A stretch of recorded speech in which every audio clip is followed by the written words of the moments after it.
السلام عليكم ورحمة الله وبركاته. إن الحمد لله نحمده ونستعينه ونستغفره ونؤمن به ونتوكل عليه ونعوذ بالله من شرور أنفسنا وسيئات أعمالنا. من يهده الله فلا مضل له ومن يضلل فلا هادي له. وأشهد أن لا إله إلا الله وحده لا شريك له وأشهد أن محمدا عبده ورسوله. يا أيها الذين آمنوا اتقوا الله حق تقاته ولا تموتن إلا وأنتم مسلمون. يا أيها الناس اتقوا ربكم الذي خلقكم من نفس واحدة وخلق منها زوجها وبث منهما رجالا كثيرا ونساء واتقوا الله الذي تساءلون به والأرحام إن الله كان عليكم رقيبا. يا أيها الذين آمنوا اتقوا الله وقولوا قولا سديدا يصلح لكم أعمالكم ويغفر لكم ذنوبكم ومن يطع الله ورسوله فقد فاز فوزا عظيما. அன்புக்குரிய அல்லாஹ்வின் நல்லடியார்களே, இந்த சபை ஒரு சிறப்புக்குரிய சபை. 4 மாதங்கள் மார்க்க கல்வி பயிற்றுவிக்கப்பட்டு அதற்கான சான்றிதழ் கொடுக்கக்கூடிய ஒரு சிறப்புக்குரிய நிகழ்ச்சி. மார்க்க கல்வி பற்றிய பற்றுதல் இல்லாமல் அதன் மீது ஒரு ஆர்வம் இல்லாத ஒரு காலகட்டத்தில் மார்க்க கல்வியை பயில வேண்டும் என்று ஆர்வப்பட்டு அதோடு தங்களுக்கு குடும்ப பொறுப்பு, வீட்டு பராமரிப்பு எல்லாம் இருக்கக்கூடிய திருமணமான பெண்கள் கூட இந்த வகுப்பிலே சேர்ந்து மார்க்கத்தை கற்று சான்றிதழ் பெறக்கூடிய ஒரு நிகழ்வாக இது இருக்கிறது. அல்லாஹு தாலா இதுபோல் மார்க்க கல்வியின் மீது ஆர்வம் கொண்டவர்களை அதிகமாக்க வேண்டும். மார்க்க கல்வி பயின்றவர்களை அல்லாஹு தாலா அதிகமாக்கி இந்த சமுதாயத்தை சிறப்பான முறையில் வழிநடத்தக்கூடிய அறிஞர் பெருமக்களை ஆண்களிலும் பெண்களிலும் அல்லாஹு தாலா அதிகமாக உருவாக்கி தர வேண்டும் என்ற துஆவோடு இந்த என்னுடைய உரையை ஆரம்பிக்கிறேன். இன்றைக்கு தௌஹீதில் உறுதி என்கிற தலைப்பு எனக்கு கொடுக்கப்பட்டிருக்கிறது. நமக்கெல்லாம் தெரியும், தௌஹீதை பற்றி அதிகமாக பேசப்படுகிறது. தௌஹீதை பற்றி தான் முஸ்லிம்களுக்கு மத்தியில் அதிகமாக பிரச்சாரங்கள் நடக்கிறது. எப்போது பார்த்தாலும் அதை பற்றியே பேசப்படுகிறது. ஏன் அதே தலைப்பு இங்கேயும் கொடுக்கப்பட்டிருக்கிறது என்றால், இதை பற்றித்தான் அதிகமாக பேச வேண்டும், எப்போதும் பதிவு செய்ய வேண்டும் இந்த ஓரிரை கொள்கையை பற்றி. ஏனென்று சொன்னால், தௌஹீதுக்காக பாடுபட்ட நபிமார்கள் எல்லாம் கூட, நான் இந்த உரையில் சொல்ல இருப்பது போல, தௌஹீதுக்காக உயிரை பணயம் வைத்து போராடிய நபிமார்கள் கூட அவர்கள் தாங்கள் ஷிர்க் செய்துவிடக்கூடாது, இணை வைப்பில் வீழ்ந்துவிடக்கூடாது, அதிலிருந்து காப்பாற்றுவாயாக என்று அல்லாஹ்விடத்தில் துஆ செய்து கொண்டிருந்தார்கள். இதுவெல்லாம் எதை காட்டுகிறது? எப்போதும் தௌஹீதை பற்றி, ஓரிரை கொள்கையை பற்றி பேசிக்கொண்டே இருக்க வேண்டும். மக்கள் அல்லாஹ்வோடு இருக்கக்கூடிய தொடர்பை நாம் உறுதிப்படுத்த வேண்டும் என்பதற்காக இந்த தலைப்பு என்பது அதிகமாக பேசப்படக்கூடியதாக இருக்கிறது. அதனால் தான் இது போன்ற நிகழ்ச்சிகளிலும் இந்த தலைப்பு கொடுக்கப்பட்டிருக்கிறது. தௌஹீத் என்று சொல்லும் பொழுது அல்லாஹ் ஒருவனை மட்டுமே நம்பி, அவன் மட்டும்தான் படைத்தவன், இரட்சகன், அவன் மட்டும்தான் வணக்கத்துக்குரியவன், முழுமையான பண்புகளுக்கு தகுதியானவன் அவன் மட்டும்தான் என்று நம்புவது தௌஹீத். இந்த நம்பிக்கை உள்ளதாக சொல்லக்கூடியவர்கள் பலரும் இந்த நம்பிக்கைக்கு மாற்றமாக அறிந்தோ அறியாமலோ இணை வைக்கிற அந்த காரியங்களை செய்யக்கூடியவர்களாக இருக்கிறார். குர்ஆனிலேயும் அல்லாஹு தஆலா இதை சுட்டி காட்டுகிறான். சூரத்து யூசுஃபில் வரக்கூடிய ஒரு வசனம், சூரத்து யூசுஃபில் ஒமா யுமினு அக்தருஹும் பில்லாஹி இல்லாஹும் முஷ்ரிகூன். இந்த மக்களில் மிக அதிகமானவர்கள், மிக பெரும்பான்மையினர் அல்லாஹ்வை நம்பிக்கை கொள்வதெல்லாம் இணை வைத்த நிலையிலேயே, அல்லாஹ்வுக்கு இணை வைத்த நிலையிலேயே அல்லாஹ்வை நம்பிக்கை கொள்கிறார்கள். இப்போ அல்லாஹ் ஒருவன் என்று நம்புகிறார்கள், ஆனாலும் கூட அல்லாஹ்வுக்கு வேறு தெய்வங்களை இணை வைத்தவர்களாக நம்பிக்கை கொள்கிறார்கள் என்று அல்லாஹ் தஆலா அதை ஒரு குறையாக சொல்கிறான். அல்லாஹ் மீது நம்பிக்கை இருக்கிறது, ஆனால் எப்படி நம்ப வேண்டுமோ அப்படி நம்பவில்லை. அதைத்தான் அல்லாஹ் தஆலா இங்கே சுட்டி காட்டுறான். வஹும் முஷ்ரிகூன், அவர்கள் அல்லாஹ்வுக்கு இணை வைத்துக்கொண்டே அல்லாஹ்வை நம்புகிறார்கள். அப்போது அல்லாஹ்வுக்கு இணை வைத்துக்கொண்டே அல்லாஹ்வை நம்பினால் அது ஏக இறை கொள்கையாக ஆகுமா என்றால் ஆகாது. தௌஹீதாக ஆகுமா என்று சொன்னால் தௌஹீதாக ஆகாது. அதனால தான் அல்லாஹ் தஆலா இதை கண்டிக்கிறான். அன்புக்குரியவர்களை நாம் பார்த்தோம் சொன்னால், ஆதம் அலைஹிஸ்ஸலாம் அவர்கள் அல்லாஹ்வுடைய செய்தி, அல்லாஹ்வுடைய வழிகாட்டுதல் கொடுக்கப்பட்டவர்களாக அவர்களும், அவருடைய துணைவியார் நம்முடைய ஆதி அன்னை ஹவ்வா அலைஹிஸ்ஸலாம் அவங்களும் பூமிக்கு இறக்கப்பட்டாங்க. இறக்கும்போது அவங்கள ரெண்டு பேரையும் இறக்கி வைக்கும்போதே அல்லாஹ் தஆலா சொன்னது, ஃபைமா யஅத்தியன்னக்கும் மின்னி ஹுதன் ஃபமன் தபிய ஹுதாய ஃபலா ஹௌஃபுன் அலைஹிம் வலா ஹும் யஹ்சனூன்.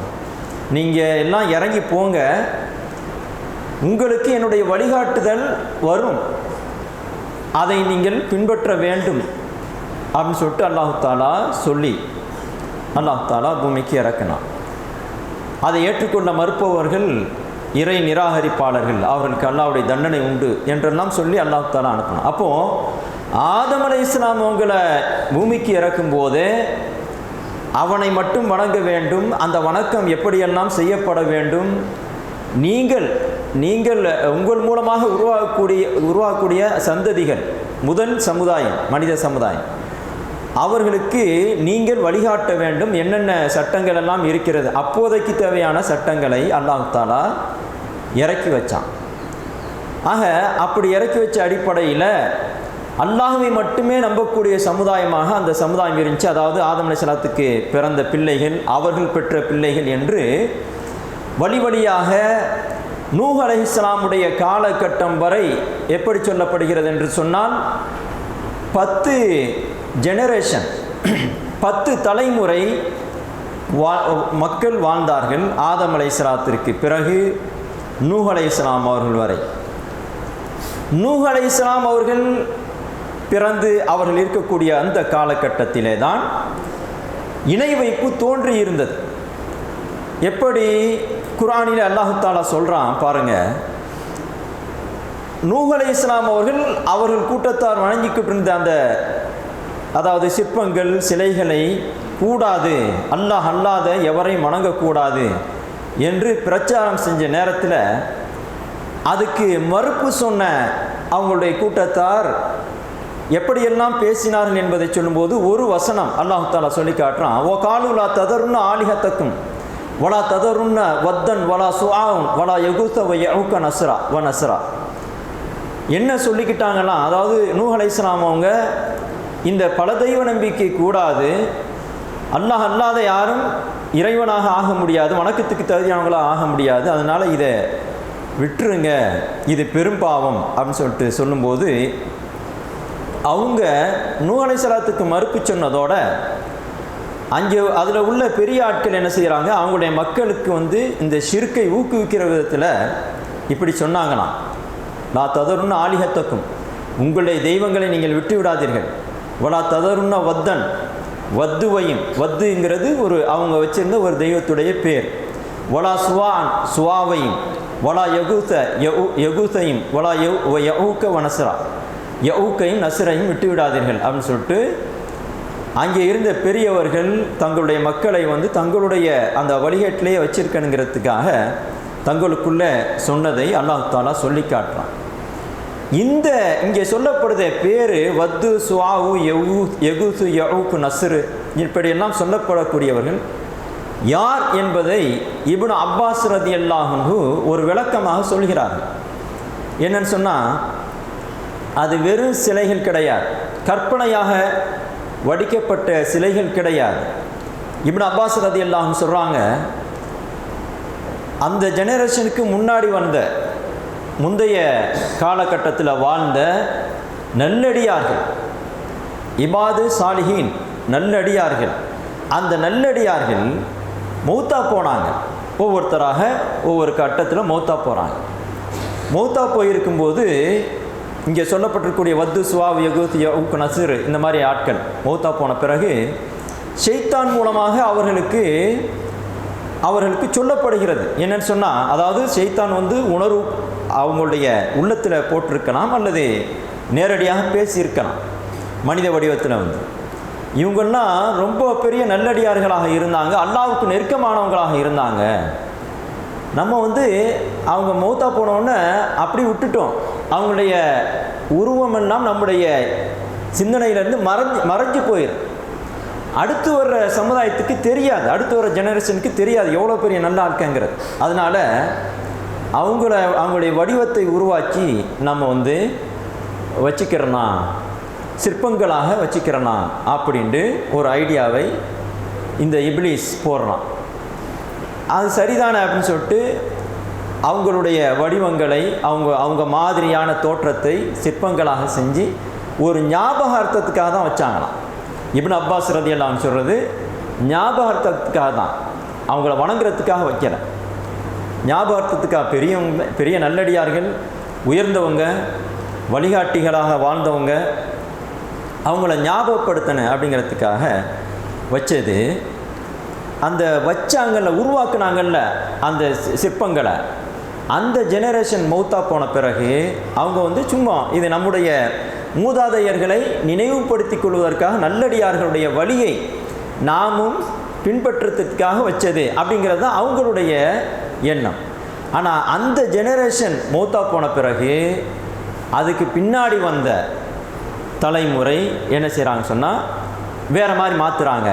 நமக்கு முன்னாடி இருந்தவங்கெல்லாம் இவங்களை கண்ணியப்படுத்தினாங்க, இந்த சிலைகளை கண்ணியப்படுத்தினாங்க, அது மாதிரி நாமளும் கண்ணியப்படுத்தணும்னு சொல்லிட்டு வணக்கங்களையே அந்த சிலைகளுக்கு செய்ய ஆரம்பித்தாங்க. அப்படித்தான் சிலை வணக்கம் உருவாகுனது. அதாவது ஒரு நல்ல எண்ணத்தில் உருவாக்கப்பட்டது. அந்த நல்ல எண்ணத்தில் சிலைகளாக வடித்தது தவறு, ஆனால் செஞ்சாங்க. அதை அப்படியே வச்சுருந்தா கூட அது ஒரு இணை வைப்பாக ஆகாது. ஆனால் அதே நேரத்தில் அதை வணங்க ஆரம்பித்ததுனால அது அல்லாஹ்வுக்கு மிகப்பெரிய கோபத்தை ஏற்படுத்தக்கூடிய, மிகப்பெரிய பெரும்பாவமாக அல்லாஹ் தஆலா அறிவிக்கக்கூடிய ஒரு இணை வைப்பு காரியமாக இருந்தது. அதனால தான் அல்லாஹ் தஆலா நூஹ் அலைஹிஸ்ஸலாத்தை அனுப்பி அந்த மக்களிடத்தில் சீர்திருத்தம் செய்ய வச்சா. அவங்களுடைய சரித்திரங்கிறது நமக்கு தெரிஞ்சது.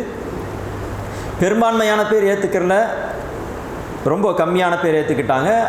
அல்லாஹ் தஆலா கப்பல் மூலமாக இவங்களை ஏற்றுக்கிட்டு, ஈமான் கொண்டவங்களை ஏற்றுக்கிட்டு அல்லாஹ் தஆலா மற்றவங்களை அடித்தான் அப்படிங்கிறது நாம் குர்ஆனில் பார்க்கக்கூடிய வரலாறாக இருக்குது. ஆக இப்படித்தான் இணை வைப்பு அப்படிங்கிறது உருவாகுனுச்சு. தௌஹீதுக்கு எதிரான எல்லாமல்ல அல்லாஹ்வை மட்டுமே வணங்குறதுங்கிற அந்த நடைமுறை மாறி உருவானதுக்கான, அதாவது இந்த மாதிரி ஷிர்க் உருவானதுக்கான காரணம் என்னன்னு சொன்னால் நல்லடியார்களை கண்ணியப்படுத்தினது. அந்த கண்ணியப்படுத்துறதுல வரம்பு மீறி போனது. கண்ணியப்படுத்துகிறோங்கிற பேரில் இருந்துட்டு டக்குன்னு அடுத்த கட்டமாக அவர்கள்ட்டையே வேண்டுதல் பண்ணலாம் அப்படிங்கிற அந்த நிலைக்கு போனது, பிரார்த்தனை பண்ணது, இப்படி அது இணை வைப்பாக மாறிடுச்சு. இந்த தொடரில் அல்லாஹ் தஆலா அதாவது இந்த நூஹ் அலைஹிஸ்ஸலாத்துடைய மக்கள் காப்பாற்றப்பட்ட பிறகு, மூமின்கள் காப்பாற்றப்பட்ட பிறகு அவங்களுடைய சந்ததிகள்லாம் பல்கி பெருகி வர்ற நேரத்தில் மீண்டும் இணை வைப்பு வருது. அந்த காலகட்டத்தில் பல நபிமார்களை அல்லாஹ் தஆலா அனுப்பி வச்சான். அப்படி அனுப்பப்பட்டவங்களில் ஷிர்க்கை எதிர்த்து அனுப்பப்பட்டவங்களில் மிக அதிகமாக அதை எதிர்த்து போராடின இப்ராஹிம் அலைஹிஸ்ஸலாம் அவங்க முக்கியமானவர்களாக இருக்கிறார். நபிமார்களின் தந்தை அப்படின்னு சொல்லப்படுறாங்க. இப்ராஹிம் அலைஹிஸ்ஸலாம் அவர்கள் ஷிர்க்குக்காக உயிரை பணயம் வைத்தார்கள், நெருப்பு குண்டத்தில் எரியப்பட்டார்கள் அப்படிங்கிற சம்பவம்லாம் நம்ம தெரிஞ்ச விஷயம்தான். இந்த இப்ராஹிம் அலைஹிஸ்ஸலாம் தன்னுடைய தந்தையோடும் தன்னுடைய கூட்டத்தாரோடும் போராடினாங்க கடுமையாக. அவங்களுடைய தந்தையே நான் கண்ணால் எரிஞ்சே கொள்ளுவேன், என்னை நீ இப்படி பேசினேன்டா, சிலை வணக்கம் கூடாது, அல்லாஹ் மட்டுமே வணங்குங்கன்னு தான் சொன்னாங்க தந்தைகிட்ட.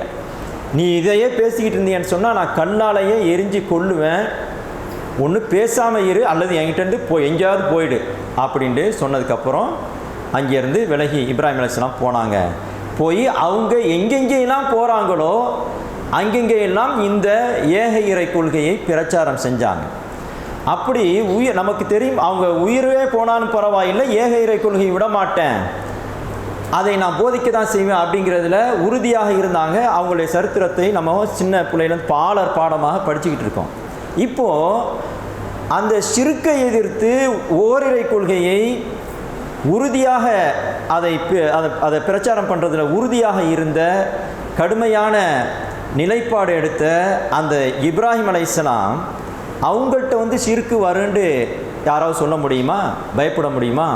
பயப்பட மாட்டோம், யாருமே நம்ம நினைக்க மாட்டோம்ல. ஆனால் இப்ராஹிம் அலைஹிஸ்ஸலாம் செஞ்ச துஆவுல நான் எதுக்கு சொல்கிறேன்னு சொன்னால், ஏன் தௌஹீத் அதுக்கு எதிரான ஷிர்க் பற்றி பேச வேண்டியது இருக்குங்கிறதுக்கு நான் சொல்கிறேன் காரணம். இவ்வளவு, அதாவது அவங்களுடைய கூட்டத்தார் ரொம்ப மோசமான கூட்டம், அவங்களுக்கு எதிராக நின்றாங்க. அதை தாண்டி அப்போ இருந்த கொடிய அரசனாக இருந்த நம்ரூதுக்கு எதிராக நின்றாங்க. அப்புறம் அங்கே தான் முடியலை அப்படிங்கிறதுக்காக ஹிஜ்ரத் போனாங்க, எகிப்து சைடு போனாங்க, அங்கே ஒரு கொடுமையான அரசன், அதை தாண்டி போனாங்க. கடைசியில் ஒவ்வொரு பகுதியாக போய் தான் பலஸ்தீனில் அவங்க குடியிருந்தாங்க. பலஸ்தீனில் ஒரு ஆதரவு கிடைச்சதுனால அங்கே போய் இருந்தாங்க. இப்போ அந்த இப்ராஹிம் அலைஹிஸ்ஸலாம் செஞ்ச துஆவை நாம் பார்க்கணும். அவங்களும் ஷிர்க்கு செஞ்சிடக்கூடாது, என்னை யாரெல்லாம் நீ காப்பாற்று, இணை வைப்பில் நான் போயிடக்கூடாது என்று துஆ செஞ்சுருக்கிறாங்க. யாரை நாம் தௌஹீதுக்கு ஓரிரை கொள்கைக்கு முன்மாதிரியாக சொல்கிறோமோ, உயிரை பணயம் வைத்து போராடினாங்களோ, அது ஒருத்தட்டு கிடையாது, பெருங்கூட்டத்திட்டையும் பல பெரிய அரசர் கொடுமைக்கார அரசுகிட்டையும் போராடின அவங்க தங்களுடைய துஆக்களில் இதையும் அல்லாஹ்விடத்தில் சொல்லி கேட்டிருக்காங்க. இது கால இப்ராஹிமு ரப்பி ஜஅல் ஹாதல் பலத ஆமினன் வஜ்னுபுனி வ பனிய அன் நஅபுதல் அஸ்னாம் ரப்பி இன்னஹுன்ன அத்லல்ன கஸீரன் மினன் நாசி அப்படின்னு இந்த வசனம் தொடருது. நீங்கள் பார்த்தீங்கன்னா அல்லாஹ் தஆலா சொல்லி காட்டுறான் இப்ராஹிம் அலைஹிஸ்ஸலாம் எப்படி துஆ செஞ்சாங்கன்ட்டு. இப்ராஹிம் சொன்னார், என்னுடைய இரட்சகனே, இந்த ஊர் என்று எதை சொல்கிறார்கள் என்று சொன்னால் மக்காவில் இருந்து கொண்டு காபாவெல்லாம் கட்டிய பிறகு துஆ செய்கிறார்கள்.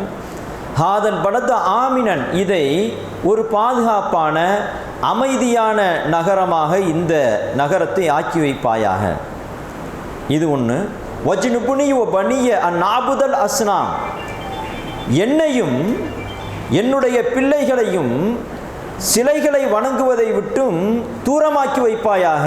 நாம் கவனிக்கணும், நாம் இந்த மாதிரி துஆவை செய்கிறோமா அப்படின்னு பார்த்தா நாம் செய்ய மாட்டோம். ஏன்னா நாம் ஏக இறை கொள்கை பற்றி தெளிவாக தெரிஞ்சிருக்கிறோம். நம்ம அந்த மாதிரிலாம் நம்ம அந்த மாதிரி துஆ செய்கிறதுக்கே தோணுறது கிடையாது, நான் உட்பட. ஆனால் இப்ராஹிம் அலைஹிஸ்ஸலாம் அவங்க, அதாவது ஷிர்க்கை ஒழித்து ஏக இறை கொள்கையை நிலைநாட்டினவங்க, அவங்க என்ன பண்ணுறாங்க, இப்படி தங்களுடைய துஆவில் இதையும் அல்லாஹ்ட்ட கேட்குறாங்க. அப்போது என்னையும் என்னுடைய பிள்ளைகளையும் என்னுடைய சந்ததிகளையும் சிலைகளை வணங்குவதிலிருந்து தூரமாக்குவாயாக. ரப்பி இன்னஹுன்ன அத்லல்ன கஸீரன் மினன் நாஸ், என்னுடைய ரப்பே, இந்த சிலைகள், அதாவது சிலைகளை வணங்குவதன் மூலமாக அதிகமான மக்கள் வழிகட்டு போயிருக்கிறார்கள் அப்படின்னு சொல்லிட்டு இப்ராஹிம் அலைஹிஸ்ஸலாம் அவங்க அதாவது இந்த பூமியில் தௌஹீதை நிலைநாட்டுவதற்காக ஏக இறை கொள்கையை நிலைநாட்டுறதுக்காக தங்களுடைய உயிரையே அர்ப்பணிக்க தயாரான இப்ராஹிம் அலைஹிஸ்ஸலாம் அவர்கள் இந்த அளவுக்கு துஆ செஞ்சுருக்காங்கன்னு சொன்னால், நாம் எந்த அளவுக்கு இந்த தௌஹீதில் உறுதியாக இருக்கணுங்கிறதுல கண்ணும் கருத்துமாக இருக்கணும் அப்படிங்கிறத இந்த நேரத்தில் நாம் யோசித்து பார்க்கணும். எந்த அளவுக்கு ஷிர்க்குங்கிறது இலகுவாக மக்கள்கிட்ட புகுந்துரும் அப்படிங்கிறதுக்கு ஆதாரமாக ஹதீஸ்களில், அது மாதிரி குர்ஆன் வசனங்கள்லையும் சில செய்திகள் சொல்லப்பட்டிருக்கு. நீங்கள் பாருங்கள், நமக்கு தெரியும் மூசா அலைஹிஸ்ஸலாம் அவங்களுடைய அந்த வரலாறை குர்ஆனில் அல்லாஹ் தஆலா அதிகமாக சொல்லி காட்டுறான். மூசா அலைஹிஸ்ஸலாம் அவங்களுடைய வரலாறு தான் கூடுதலாக சொல்லப்பட்டிருக்கு, நமக்கு தெரியும் குர்ஆனில். அதில் ஃபிரௌன் கூட்டத்தாரோடையும் கடுமையான போராட்டம் நடத்தினாங்க. அல்லாஹ்வை தவிர வேறு யாரையும் வணங்கக்கூடாது, அல்லாஹ்வை தவிர வேறு வணக்கத்திற்கு தகுதியான தெய்வம் வேறு ஒன்றும் கிடையாது அப்படிங்கிறத சொன்னதுக்காக கடுமையாக போராட்டம் நடத்த வேண்டியிருந்துச்சு. அவங்களுடைய உயிருக்குமே பல தடவை ஆபத்து ஏற்பட்டுச்சு மூசா அலைஹிஸ்ஸலாம் அவங்க. அந்த உயிரை பணயம் வைத்து மூசா அலைஹிஸ்ஸலாமும் கஷ்டப்பட்டாங்க, போராடினாங்க. அவங்கள ஏற்றுக்கொண்ட அந்த பனி இஸ்ராயில் மக்களும் ரொம்ப கஷ்டப்பட்டாங்க அந்த ஏக இறை கொள்கையை ஏற்றுக்கிட்டதுனால. ஆனால் பாருங்க, ஏக இறை கொள்கையை சொன்னதுனால் அதை மையமாக வச்சு தான் அந்த கஷ்டங்களை, பனி இஸ்ராயேலர்களுக்கு ஏற்பட்ட கஷ்டங்கள், மூசா அலைஹிஸ்ஸலாத்துக்கு ஏற்பட்ட அந்த தொல்லைகள் எல்லாம் இந்த ஏக இறை கொள்கையை சொன்னதுனால தான். ஆனால் பாருங்கள், ஒரு சின்ன நிகழ்வு நடந்த உடனேயே மூசா அலைஹிஸ்ஸலாம் கூட இருந்த அந்த மக்கள் திடீர்னு உடனுக்குடனே அந்த இணை வைப்பில் போய் விழுந்தாங்க. இணை வைப்பு எண்ணம் வந்துச்சு அவங்களுக்கு. அல்லாஹ் தஆலா குர்ஆனில் சொல்லி காட்டலாம். நமக்கு தெரியும், கடைசியில் இந்த மூசா அலைஹிஸ்ஸலாத்துக்கும் மூசா அலைஹிஸ்ஸலாம் அவங்க ஃபிரௌனோடு நடத்திய அந்த போராட்டத்தில் கடைசியாக அல்லாஹ் தஆலா கடலை பிறந்து மூசா அலைஹிஸ்ஸலாத்தையும் அவங்களுடைய கூட்டத்தார் பனி இஸ்ராயேலையும் காப்பாற்றினான். அப்படி காப்பாற்றி கொண்டு போன நிகழ்வை அல்லாஹ் தஆலா சொல்லும்பொழுது குர்ஆனில் சொல்கிறான், வஜாவஸ்னா பி பனி இஸ்ராயீல் பஹ்ர ஃபஅதவ் அலா கௌமின் யாகுஃபூன அலா அஸ்லாமின் லஹும். பனி இஸ்ராயீல்களை கடலை பிளந்து காப்பாற்றி, இதனையும் நம்ம கவனிக்கணும், அல்லாஹ் ஒருத்தனை தான் வணங்கணும், அவன் மட்டும்தான் வணக்கத்திற்குரிய இறைவன் அப்படிங்கிற அதை திரும்ப திரும்ப ஒவ்வொரு நாளும் பேசப்பட்டு போராட்டம் நடந்திருக்குது. அந்த வல்ல இறைவன் தான் அவங்க கண்ணுக்கு முன்னாடி கடலை பிளந்து காப்பாற்றுறான். காப்பாற்றப்பட்டு அக்கறைக்கு போய் இன்னொரு பகுதிக்கு போன பிறகு ஃபிரௌன் கூட்டத்தாரை அழிச்சிட்டான் அல்லாஹ் தஆலா. அப்போ எவ்வளவு அல்லாஹ்வோடு நெருக்கமாக இருக்கணும், அல்லாஹ்வுக்கு நன்றி செய்யக்கூடியவராக இருக்கணும். அந்த அக்கறை தாண்டி போய்கிட்டு இருக்கும்போது அல்லாஹ் தஆலா சொல்லி காட்டுறான், ஃபஅதவ் அலா கௌமின் யாகுஃபூன அலா அஸ்லாமின் லஹும். அப்போது ஒரு கூட்டத்தை கடந்து போகிறார்கள். அந்த கூட்டத்தார் என்ன செய்கிறாங்கன்னு சொன்னால், அவங்களுக்குரிய சிலைகளுக்கு வணக்கம் செய்து கொண்டிருந்தார்கள். என்ன, கடலை தாண்டி காப்பாற்றப்பட்டு போயிட்டு இருக்கும்போது ஒரு கூட்டத்தை பார்க்குறாங்க. அங்கே அந்த கூட்டத்தார் அவங்க வச்சுக்கிற சிலைகளுக்கு வணக்கம் செய்து கொண்டிருக்கிறார்கள். இப்போ என்ன நடக்குதுன்னு சொன்னால், ஓரிரை கொள்கைக்காக அல்லாஹ் மட்டுமே வணங்கணுங்கிறதுக்காக இவ்வளவு கஷ்டப்பட்டாங்களோ அந்த மக்கள் தான் கஷ்டப்பட்டாங்க, பனி இஸ்ராயீல் கஷ்டப்பட்டாங்க. மூசா அலைஹிஸ்ஸலாத்தை பார்த்து சொல்கிறாங்களாம், காலு யா மூஸா ஜஅல் லனா இலாஹன் கமா லஹும் ஆலிஹத்துன். மூசாவே, எங்களுக்கு ஒரு தெய்வத்தை ஏற்படுத்தி தாங்க, இவங்களுக்கு ஒரு தெய்வம் இருக்கிறது இல்லையா, இது போல எங்களுக்கும் ஒரு தெய்வத்தை ஏற்படுத்தி தாருங்கள் என்று கேட்டார்கள். அல்லாஹ் தஆலா சொல்லி காட்டுறான் 7வது சூராவில் 138வது 139வது ஆயத்துகளாக இந்த சம்பவத்தை அல்லாஹ் தஆலா சொல்லி காட்டுறான். அப்போ எவ்வளோ பெரிய பலவீனம் இருக்குது பாருங்கள் மனிதர்கள்ட்ட. அந்த ஓரிரை கொள்கை, ஒரே இறைவனை வணங்கின அதை சொல்லித்தான் ஃபிரௌனோட கூட்டத்தாரோடையும் அவ்வளவு கஷ்டம், அவ்வளவு போராட்டம், அவ்வளவு சித்திரவதை. அல்லாஹ் காப்பாற்றி வந்தவுடனே அந்த அல்லாஹ்வுக்கு நன்றி செலுத்தி அல்லாஹ்வை மட்டுமே சார்ந்து இருக்கணுங்கிறதுக்கு பதிலாக ஒரு சிலை வணக்க கூட்டத்தை பார்த்தோன்னே இது மாதிரி நமக்கு ஒரு சிலையை உண்டாக்கித்தாங்கன்னு சொல்லி கேட்குறாங்க.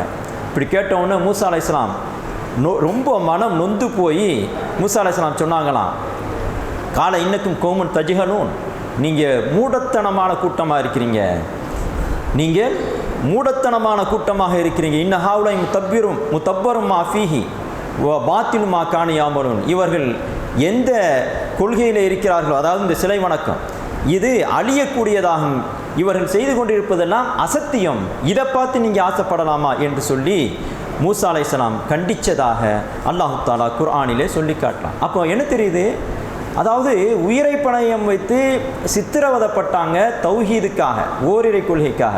ஆனால் காப்பாற்றப்பட்டு ஒரு நிம்மதியான சூழ்நிலைக்கு வந்த உடனே சிலை வணக்கம், இவங்களுக்கு சிலை இருக்கிற மாதிரி ஏன் நமக்கும் ஒரு சிலை இருக்கக்கூடாது அப்படின்னு சொல்லி கேட்டாங்க. இது அல்லாஹ்வுடைய தூதர் ஸல்லல்லாஹு அலைஹி வஸல்லம் அவங்களுடைய காலத்தில் கூட இதை ஒத்த, இதுக்கு ஈக்குவலாக இல்லை, இதை ஒத்த ஒரு சம்பவம் நடந்துச்சு. நபி ஸல்லல்லாஹு அலைஹி வஸல்லம் அவர்கள் மக்கா வெற்றி முடிஞ்ச பிறகு ஹுனைன் யுத்தம், தொடர்ந்து சில யுத்தங்கள் நடந்துச்சு. அதில் ஹுனைன் அப்படிங்கிற அந்த பகுதியில் நடந்த யுத்தம், அதுக்காக போய்கிட்டு இருக்கும்போது அப்போது இப்போ நிறைய முஸ்லீம்கள் வந்துட்டாங்க. மக்கா வெற்றி கிடைச்சதோட மக்காவில் இருந்த எல்லாருமே, ஏறத்தாழ எல்லாருமே அப்போது முஸ்லீம் ஆயிட்டாங்க. சுற்று வட்டாரம் அரபு உலகத்தில் எல்லா பகுதியிலையும் நிறைய மக்கள் இஸ்லாத்துக்கு வந்துட்டாங்க. இப்படி ஒரு பெரும் கூட்டத்தோட ரசூலுல்லாஹி ஸல்லல்லாஹு அலைஹி வஸல்லம் ஹுனைனுக்கு, அந்த ஹுனைன் மக்கள் இஸ்லாத்துக்கு எதிராக செயல்பட்டதுனால அவங்களோட போர் தொடுக்க போகிறாங்க. இப்படி போய்கிட்டு இருக்கும்போது ஒரு மரம் வருது, ஒரு புனித மரம். அந்த ஜாஹிலியா காலத்து, அறியாமை காலத்தில் புனித மரமாக மக்கள் வச்சுருந்தாங்க. அதனுடைய பேர் தாத்து அன்வாத். தாத்து அன்வாத்துன்னு அந்த காலத்தில் சொல்லப்பட்டுச்சு, ஜாஹிலியா காலத்தில். அந்த மரம் வந்து ஒரு புனித மரமாக நம்பியிருந்தாங்க. என்னன்னு சொன்னால், புனித மரம்னா என்ன செய்வாங்க அப்படின்னு சொன்னால், முக்கிய வேலைகளுக்காக போகும்போதோ அல்லது போருக்கு போகும்போதோ என்ன செய்வாங்கன்னு சொன்னால், அந்த மரத்தை சுற்றி போய் தங்கியிருப்பாங்களாம் இந்த ஜாஹிலியா காலத்து முஷ்ரிக்குகள், இணை வைப்பாளர்கள். அது மாதிரி போருக்கு போனால் அவங்களுடைய வாள்களை, ஆயுதத்தை வந்து அந்த மரத்தில் தொங்க விட்டு அப்புறம் எடுத்துகிட்டு போவாங்களாம். அப்போது அப்படி ஒரு புனிதம், அது மூலமாக நமக்கு வெற்றிகள் கிடைக்கும், நல்ல வாய்ப்புகள் கிடைக்கும் அப்படிங்கிறது ஒரு மூட நம்பிக்கை. இதை வந்து ரசூலுல்லாஹ் கூட போய்கிட்டு இருக்கக்கூடிய சஹாபாக்கள் பார்க்குறாங்க. அந்த மரம் அவங்களுக்கு தெரியல, அவங்களும் ஜாஹிலியாவில் இருந்தவங்க தானே. அப்போது இதை வந்து முஷ்ரிக்குகள் இதை புனித மரமாக வச்சுருக்கிறாங்க அப்படின்னு சொல்லிட்டு ரசூலுல்லாஹ்ட்ட கேட்குறாங்களாம். வந்து அல்லாஹ்வுடைய தூதரை, அவங்களுக்கு ஒரு புனித மரம் தாத்து அன்வாத் இருக்கிற மாதிரி நமக்கு ஒரு தாத்து அன்வாத்தை நீங்கள் ஏற்படுத்தி தாங்கன, நாமளும் கூட அதே மாதிரி ஒரு பரக்கத்தை வேண்டி அந்த மரத்துக்கு அருகாமை தங்கி இருக்கலாம், வாள்களை தொங்க போடலாம் அப்படிங்கிற கருத்தில் கேட்குறாங்க. உடனே நபி ஸல்லல்லாஹு அலைஹி வஸல்லம் என்ன தெரியுமா சொன்னாங்க? சுப்ஹானல்லாஹ், அல்லாஹ் தூயவன் அப்படின்னு சொல்லி நீங்கள் கேட்குறது எப்படி தெரியுமா இருக்குது? கமாக்கால கௌமு மூசா, மூசாவுடைய கூட்டத்தார் அறியாமையினால் வழிகட்டு போய் கேட்டாங்களே, அது மாதிரியான பேச்சாக இருக்கிறது உங்களுடைய பேச்சு. அவங்க எப்படி கேட்டாங்க? இது என்னன்னா இலாஹன் கமாலகும் ஆலிஹத்துன், இந்த பல தெய்வ நம்பிக்கையாளர்களுக்கு தெய்வங்கள் இருப்பது போல எங்களுக்கும் ஒரு தெய்வத்தை ஏற்படுத்தித்தாங்கன்னு கேட்டாங்களே, அது மாதிரியில் நீங்களும் கேட்குறீங்க அப்படின்னு சொல்லிட்டு கண்டித்து வல்லதி நஃப்சி எதுகி இந்த தர்க்க புன்ன சுன்னத்த மண்கான கபலக்கும், யாருடைய கையில் என்னுடைய உயிர் இருக்கிறதோ அவன் மீது சத்தியமாக, அதாவது அல்லாஹ் மீது சத்தியமாக, உங்களுக்கு முன்னிருந்தவர்களுடைய வழிமுறையில் நீங்களும் கூட பயணிப்பீர்கள் என்று அல்லாஹ்வுடைய தூதர் ஸல்லல்லாஹு அலைஹி வஸல்லம் அவர்கள் ஒரு எச்சரிக்கையாக சொன்னாங்க. பிற்காலத்தில் நம்ம பார்க்குறோம், இன்றைக்கி நடைமுறையில் பார்க்குறோம், இணை வைப்பு காரியங்களை, அதாவது முஸ்லிம்களிலே வாழ்ந்த நல்லடியார்களை அவங்களுக்கு அல்லாஹ்வுக்கு செய்ய வேண்டிய வணக்க வழிபாடுகளை, நேர்ச்சை போன்ற காரியங்களை எல்லாம் பண்ணி இணை வைக்கிறது ஒரு புறம் இருக்க, தெளிவாக சிலை வணக்கம் நடக்குதுன்னு சொன்னால் அந்த சிலை வணக்கம் நடக்கக்கூடிய இடங்களுக்கு போய் அங்கே வணக்க வழிபாடுகள் செய்யக்கூடிய நிலையெல்லாம் நம்முடைய மக்கள்கிட்ட ஏற்பட்டிருக்குது. அப்படிங்கும்போது நாம் அதிகமாக எப்போதும் முதன்மையாக முக்கியத்துவம் கொடுத்து பேச வேண்டிய ஒரு விஷயமாக இந்த தௌஹீத் இருக்கிறத நாம் பார்க்குறோம். ஆக தௌஹீதில் நாம் உறுதியாக இருக்கணும். எந்த தௌஹீத் என்று சொன்னால், தௌஹீத் எப்படிப்பட்டது என்று சொன்னால், ஷிர்க்குக்கு எதிராக போராடி தௌஹீதை இந்த பூமியில் உறுதியாக நிலைநாட்டிய இப்ராஹிம் அலைஹிஸ்ஸலாம் அவங்கள நான் வழிதவறி போய் ஷிர்க்கு செய்துவிடக்கூடாது, சிலைகளை வணங்கிவிடக்கூடாது, யா அல்லாஹ் என்னையும் என் சந்ததியும் காப்பாற்று, அதிலேருந்து காப்பாற்றுன்னு சொல்லி துவா செஞ்சாங்களே, அந்த துவாவை அவர்கள் செய்கிறார்கள் என்று சொன்னால் நாம் அந்த துவாவை செய்வதற்கு அதிக தகுதி படைத்தவர்களாக இருக்கிறோம். நாமளும் இது போன்ற துவாவை செய்ய வேண்டும். இன்றைக்கு மக்களுக்கு மத்தியில் இருக்கக்கூடிய இந்த ஓரிரை கொள்கைக்கு மாற்றமான இணை வைப்புங்கிறது பல வடிவங்களில் இருக்குது. நாம் அந்த விஷயங்களை தெரிந்து கொள்ள வேண்டும். அதாவது வணக்கத்துக்குரிய நாயன் அல்லாஹ்வை தவிர வேறு யாரும் இல்லை அப்படின்னு சொல்லிட்டு முஸ்லீமாக இருக்கக்கூடிய எல்லாருமே சொல்லிடுவாங்க. என்ன பிரச்சனைன்னு சொன்னால், வணக்கத்துக்கு உரியவனாக அல்லாஹ் மட்டும்தான் இருக்கிறான் அப்படின்னு சொல்லும்போது, வணக்கம் என்று எதுவெல்லாம் இருக்கிறதோ அந்த வணக்கங்களை அல்லாஹ்வுக்கு மட்டும்தான் செய்யணும் அப்படிங்கிற தெளிவு கிடையாது. அதனால தான் நம்ம பார்க்குறோம், இப்போ நல்லடியார்களுடைய கபூர்களில் போய் சில வணக்கம் செய்யக்கூடிய காரியங்களை செய்கிறாங்க. என்ன செய்கிறாங்கன்னு சொன்னால், நேர்ச்சி பண்ணுறாங்க சில பேர், அல்லது சில பேர் அறுத்து பலி கொடுக்குறாங்க. இந்த மாதிரியான காரியங்கள்லாம் நடக்குது. இப்போது ஏன் இவங்க அப்படி செய்கிறாங்கன்னு சொன்னால், வணக்கம் எது அப்படிங்கிறதுல தெளிவு இல்லை. நேர்ச்சை பண்ணாலும் அதுவும் ஒரு வணக்கம் தான். அது மாதிரி அறுத்து பலி கொடுத்தால் அதுவும் ஒரு வணக்கம் தான். அல்லாஹ் தஆலா வணக்கமாகத்தானே சொல்கிறான், ஃபஸல்லி ரப்பிக்க